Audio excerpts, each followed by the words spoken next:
नाम के एक छोटे से गांव में भोला नाम का एक बहुत ही मासूम और भोला भाला लड़का अपने पिताजी के साथ रहता था। भोला बहुत सीधा साधा लड़का था। अक्सर गांव के लोग उसका मजाक उड़ाया करते थे, पर वो इतना भोला था कि कभी किसी को पलटकर जवाब नहीं देता। एक दिन भोला के पिताजी ने उससे कहा, बेटा भोला जाकर बाजार से 1 किलो चावल ले आ। आज घर में कुछ भी नहीं है पकाने के लिए। जी पिताजी, मैं अभी जाकर ले आता हूँ 1 किलो चावल।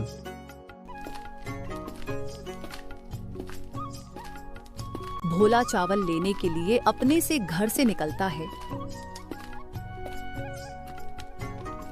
तभी गांव के कुछ लोग उसे परेशान करने की सोचते हैं। देखो देखो, वो भोला जा रहा है, चलो उसे छेड़ते हैं चलकर। अरे भोला भैया, कहाँ जा रहे हो? बड़ी जल्दी में लगते हो आज। हाँ, वो पिताजी ने 1 किलो चावल मंगवाए हैं, वही लेने जा रहा हूँ। क्या 1 किलो चावल? अरे नहीं भोला भैया, तुम्हारे पिताजी ने तो 1 किलो चीनी लाने के लिए बोला है। नहीं, मुझे अच्छे से याद है, पिताजी ने चावल लाने के लिए बोला है। तुम लोग मुझे बेवकूफ समझते हो क्या? अरे भोला भैया, हम तो आपकी मदद कर रहे थे। मैंने तो खुद सुना था आपके पिताजी को बोलते हुए कि 1 किलो चीनी लेकर आना, बाकी आपकी मर्जी, आपको जो लेना हो ले आओ, हमें क्या। अच्छा, तुमने सच में सुना था क्या? लगता है मुझसे ही गलती हो गई सुनने में। मैं चावल नहीं, अब चीनी लेकर जाऊंगा। पिताजी खुश हो जाएंगे। तुम्हारा बहुत बहुत धन्यवाद भाइयों। अब मैं चलता हूं। इस तरह वो लोग मासूम भोला को बेवकूफ बना देते हैं। कुछ देर बाद भोला 1 किलो चीनी लेकर अपने घर पहुंचता है। चावल की जगह चीनी देखकर उसके पिताजी गुस्सा हो जाते हैं। अरे भोला, मैंने तुझे चावल लाने को बोला था और तू ये चीनी क्यों उठा लाया? पिताजी अपने चीनी लाने को ही बोला था, तो मैं चीनी लेकर आ गया। भोला की मासूमियत और नासमझी की वजह से उसके पिताजी उदास हो जाते हैं, क्योंकि भोला बिल्कुल भी समझदार नहीं था। ऐसे ही समय गुजरता है। गांव में गर्मी का मौसम आ जाता है। इस साल रामपुर गांव में और आसपास के गांवों में बहुत ज्यादा गर्मी पड़ रही थी। पूरे गांव में सूखा पड़ने लगा था। सूरज की कड़कती धूप गरीब इंसान को जला रही थी। नदियां, तालाब और सारे कुएं सूख गए। पूरे गांव में सूखा पड़ गया। गर्मी में गर्म हवाएं चलने लगी। गांव वाले पानी की एक एक बूंद को तरसने लगे। जमीन बंजर हो गई, पेड़ पौधे मुरझा गए और जानवर भी गर्मी में प्यास से मरने लगे। ऐसे में किसी चमत्कार की जैसे गांव के जमींदार धनीराम के कुएं में पानी रह गया। धनीराम बहुत चालक और लालची किस्म का इंसान था। इसी कुएं के पानी को धनीराम ने ऊंचे दाम पर मजबूर गांव वालों बेचना शुरू कर दिया। सेठ जी, पानी भी कोई बेचने की चीज होती है क्या? आप पानी क्यों बेच रहे हो? ये तो प्रकृति का वरदान है। धरती के हर जीव का पानी पर अधिकार होता है। और वैसे भी ये पानी आपने मेहनत से नहीं जमा किया, ये तो बारिश का पानी है। ईश्वर की कृपा से आपके कुएं का पानी नहीं सूखा। आप गरीब गांव वालों की मजबूरी का फायदा मत उठाओ। अरे हो हरिया, ससुरा, अब तुम हमको सिखाओगे कि हमको क्या करना है और क्या। ये कुआं मेरी जमीन पर है, तो इस कुएं का पानी भी मेरा हुआ। मेरा जो मन होगा वो करूंगा। तुझे पानी खरीदना है तो पैसा निकाल, वरना निकल यहाँ से। सेठ जी, अगर गांव में सूखे की वजह से नदियां, तालाब और कुएं का पानी सूखा ना होता तो कोई भी आपसे पानी नहीं खरीदता। कितने लालची हो आप।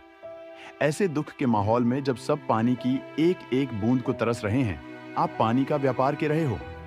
उस ऊपर वाले से डरो सेठ जी। उसकी लाठी में आवाज नहीं होती, पर जब ऊपर वाला लाठी मारता है तो सबकी हेकड़ी निकल जाती है।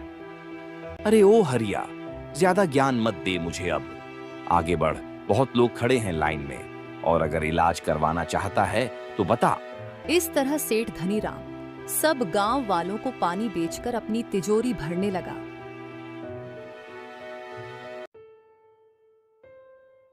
अरे बेटा भोला, सेठ जी के यहाँ से पानी ले आ। जब तक पानी नहीं आएगा तब तक खाना भी नहीं बन पाएगा। जी पिताजी, मैं अभी पानी लेके आता हूँ।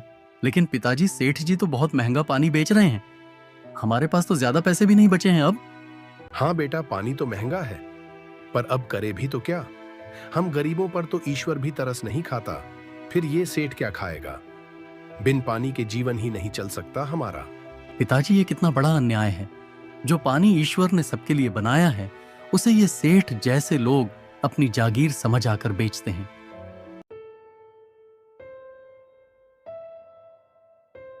फिर भोला पानी लेने चला जाता है।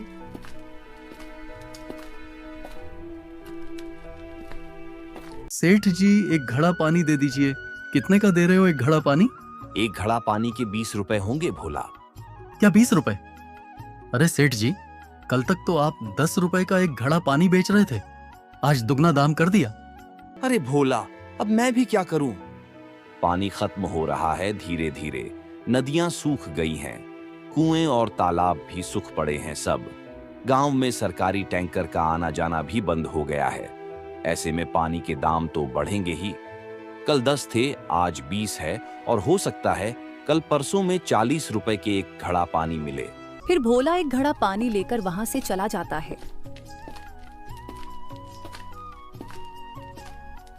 पिताजी, खाना पकाने और पीने के लिए तो पानी का इंतजाम हो गया है, पर खेतों का क्या होगा बिना पानी के? अगर पानी नहीं दिया खेतों में तो सब फसल सूख जाएगी, हम तो बर्बाद हो जाएंगे पिताजी। हाँ बेटा, पर अब कर भी क्या सकते हैं? सूखे की वजह से सब फसल खराब हो रही है। आसपास के गांव में भी सूखा पड़ गया है इस साल तो, और ये गर्मी है कि कम होने का नाम ही नहीं ले रही। ऐसे ही समय गुजरता है और कुछ दिनों के बाद सेठ धनीराम के कुएं में भी पानी खत्म हो जाता है। अब तो गांव वालों को पीने तक के लिए पानी नहीं मिल पा रहा था। दिन पर दिन सूखे के कारण पानी किल्लत बढ़ती जा रही थी। एक दिन गांव के मुखिया ने इस समस्या का हल निकालने के लिए सभी गांव वालों की एक सभा बुलाई। देखो, हम सबको पता है कि सेठ के कुएं का पानी भी खत्म हो चुका है। अब तो गांव के मवेशी मरने की कगार पर है और सभी को पानी की कितनी किल्लत हो रही है। अगर हम सबने मिलकर कुछ नहीं किया तो हमारा गांव एक इतिहास बनकर रह जाएगा। पर मुखिया जी, अब हम क्या करें? ऐसा सूखा तो आज तक नहीं देखा। हरियाली तो जैसे रूठ गई है हमसे, सब पेड़ पौधे सूख गए हैं। मुखिया जी, क्यों ना हम उस रेगिस्तान की तरफ जाएं जिसके बारे में हमारे बुजुर्ग बताया करते थे। उन्होंने ने कहा था कि पानी की खोज के लिए रास्ता रेगिस्तान से होकर जाता है। अरे नहीं, वहां नहीं जा सकते। वहां जाना मतलब जान गंवाना। पहले भी आसपास के गांव से बहुत लोग गए हैं उस रेगिस्तान में, पर आज तक कोई वापस नहीं लौटा। मगर मुखिया जी, हमें कुछ ना कुछ तो करना ही होगा। ऐसे ही हाथ पर हाथ रखकर अगर बैठे रहे तो एक दिन पूरा गांव खत्म हो जाएगा। हाँ, तुम बोल तो सही रहे हो, पर अभी हमें इस बारे में बात नहीं करनी चाहिए। समय आने पर किसी को वहां भेज देंगे। हे भगवान, सुनीता दीदी, देख रही हो ना, आज तक ऐसा सूखा नहीं पड़ा हमारे गांव में। पता नहीं अब क्या ही कहर बरसेगा यहाँ। जानवर ही मरने लगे हैं हमारे तो बिन पानी के। हाँ कविता, ऐसा सूखा पहले कभी नहीं पड़ा। मुखिया जी ने सभा भी बुलाई थी कुछ दिन पहले, मगर कोई हल नहीं निकला। अगर हमने कुछ नहीं किया तो हमारे बुजुर्ग, बच्चे और जानवर प्यास से तड़पते रहेंगे। मगर किया क्या जाए दीदी, बारिश भी तो नहीं हो रही है समय पर। सभी कुएं, तालाब और नदियों का पानी सूख गया है। सारे जल स्रोत सूखे पड़े हैं। उधर भोला के पिताजी की तबीयत पानी न मिल पाने के कारण बहुत खराब हो रही थी। पानी न मिलने की वजह से उन्हें बहुत ज्यादा थकान और कमजोरी हो गई थी। बेटा, अब तो लगता है कि प्यासे ही मरना होगा मुझे। ये सूखा अब किस्मत बन गया है अपनी। नहीं पिताजिया, आप ऐसे मत कहिए। मेरे होते हुए आपको प्यास से तड़पना नहीं पड़ेगा। मैं कुछ ना कुछ इंतजाम जरूर के लूंगा। बेटा, पूरा गांव पानी की कमी से जूझ रहा है। अब तो मुखिया जी ने भी हार मान ली है। जब ऊपर वाला ही रूठ गया है तो वो भी क्या कर सकते हैं। नहीं पिताजी, मैं हार नहीं मानूंगा। मैं आपको ऐसे खो नहीं सकता। माँ के जाने के बाद आपके सिवा है ही कौन मेरा इस दुनिया में। मैं अभी जाऊंगा मुखिया जी के पास, उनसे बात करूंगा। सरकार तक हमारे गांव की समस्याओं को पहुंचाऊंगा। अगर फिर भी कोई हल नहीं निकला तो कुआं खुदवाऊंगा, पहाड़ों से पानी लेकर आऊंगा, पर आपको ऐसे तिल तिल मारने नहीं दूंगा पिताजी। भोला मुखिया के घर जाता है। मुखिया जी, मेरे पिताजी की तबीयत बहुत खराब है। आपको तो पता ही है गांव में पानी की कितनी समस्या हो गई है। सब जमीन बंजर हो गई बिन पानी के। न तो फसल बची है और न ही पीने का पानी। मैं अपने पिताजी को ऐसे तड़पते हुए नहीं देख सकता। कोई हल निकालिए इस समस्या का मुखिया जी। भोला बेटा, तुम बहुत भोले हो और सच्चे भी। तुम्हें तो खुद ही सब कुछ पता है। जब पूरे गांव में पानी नहीं है तो तुम्हें पिताजी के लिए पानी की व्यवस्था कैसे करूं? पर मुखिया जी, कोई तो हाल होगा इसका। कहीं तो पानी होगा, हम वहां से पानी ला सकते हैं अपने गांव के लिए। बेटा, एक जगह है जहां पानी मिल सकता है, पर वो जगह बहुत खतरनाक है। जो भी वहां गया आज तक नहीं लौटा।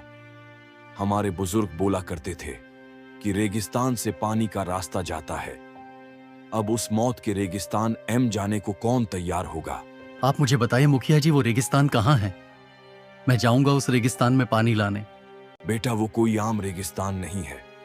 वहां एक तालाब है जिसका पानी कभी नहीं सूखता, पर उस तालाब में एक चुड़ैल रहती है जिसने उस तालाब पर कब्जा कर रखा है। उसी के वजह से कोई उस तालाब का पानी नहीं ला पाया। मुखिया जी, मैं किसी चुड़ैल से नहीं डरता। मुझे बस अपने पिताजी की जान बचानी है। मैं कैसे भी करके उस रेगिस्तान से पानी लेकर लौटूंगा। आप मुझे रास्ता बताइए। तुम तो बहुत बहादुर निकले भोला बेटा। अगर तुम जाना चाहते हो तो जरूर जाओ, पर मैं तुम्हें वह अकेले नहीं भेज सकता। तुम मेरी बेटी को लेकर जाओ साथ में। वो तुम्हारी मदद करेगी उस रेगिस्तान तक पहुंचने में। मगर उस चुड़ैल से तुम्हें अकेले ही लड़ना होगा। अरे नहीं मुखिया जी, मैं आपकी बेटी को खतरे में नहीं डाल सकता। मैं अकेले ही जाऊंगा। बेटा, मेरी बेटी को तुम कोई आम लड़की मत समझो। वो बहुत निडर और बहादुर है और उस रेगिस्तान का रास्ता भी पता है। वो तुम्हारी मदद करेगी, तुम उसकी फिक्र मत करो। मुखिया और भोला की बातें मुखिया की बेटी भी सुन लेती है। वो राजी हो जाती है भोला के साथ जाने को। फिर दोनों रेगिस्तान की खोज में चल पड़ते हैं। मुखिया की बेटी रानी और भोला काफी समय तक रेगिस्तान में चलते रहते हैं और थक भी जाते हैं कि तभी अचानक एक रेतीला तूफान आता है, जिस वजह से उनकी यात्रा और मुश्किल हो जाती है। रेत और तेज हवा के कारण वो ठीक से चल भी नहीं पा रहे थे। तूफान इतना तेज था कि उनके लिए अब एक कदम उठाना भी मुश्किल हो रहा था। तब रानी भोला से बोलती है, भोला, अब मुझसे और नहीं चला जाता। मेरे पैर जम से रहे हैं इस रेत में। मैं बहुत थक चुकी हूँ। मुझे नहीं लगता यह कहीं भी पानी होगा। देखो तो जरा, यहाँ चारों तरफ बस रेत ही रेत है। पानी की एक बूंद तक नजर नहीं आती। लगता वो रेगिस्तान में पानी के तालाब की कहानियां सिर्फ कहानियां ही थीं। अगर हम और आगे बढ़े तो दम घुटने लगेगा और हम मर जाएंगे। भोला, चलो वापस चलते हैं। नहीं रानी, हम रुक नहीं सकते। अगर हम ये रुक गए तो वैसे भी इस तूफान की वजह से मारे ही जाएंगे। हमें पानी की तलाश करनी ही होगी, वरना मेरे पिताजी। मैं तुम्हारी बात को समझती हूँ भोला, पर यह कहीं भी पानी मिलने के आसार नजर नहीं आते। मैं जानती हूँ तुम्हें अपने पिताजी की कितनी चिंता हो रही है, पर अगर हम और आगे गए तो मारे जाएंगे। मेरे पैरों में छाले पड़ गए हैं भोला। मैं अब आगे नहीं चल पाऊंगी। मैं जानता हूं रानी कि तुम बहुत थक गई हो, पर हम हार नहीं मान सकते। बात सिर्फ मेरे पिताजी की नहीं है, पूरे गांव को पानी की जरूरत है। और अगर हम अभी रुक गए तो फिर दोबारा हिम्मत नहीं कर पाएंगे चलने की। तुम कहते हो तो मैं चलती हूँ भोला, पर मैं वादा नहीं कर सकती कि मैं तुम्हारे साथ ज्यादा दूर तक चल पाऊंगी। कोई बात नहीं रानी, तुम यही रुको, मैं अकेले जाता हूं। पिताजी मेरे हैं और उनके लिए मैं तुम्हारी जान जोखिम में नहीं डाल सकता। उनके लिए पानी लाने की जिम्मेदारी भी मेरी है। अगर आगे पानी मिला तो मैं तुम्हें आकर ले जाऊंगा। तुम मेरा इंतजार करना। फिर भोला रानी वहीं छोड़कर आगे की ओर बढ़ जाता है। भोला चलते चलते बिल्कुल थक गया था। उसमें भी अब और ताकत नहीं बची थी, पर वो अपने पिताजी की जान बचने के लिए चल जा रहा था। कुछ समय बाद भोला की मेहनत रंग लाती है और उसे वो तालाब नजर आ जाता है। वो तालाब के पास जाता है। हे भगवान, आपका बहुत बहुत धन्यवाद। अब मेरे पिताजी की जान बच जाएगी। तभी उस तालाब से एक चुड़ैल बाहर आती है, जिसे देखकर भोला डर जाता है।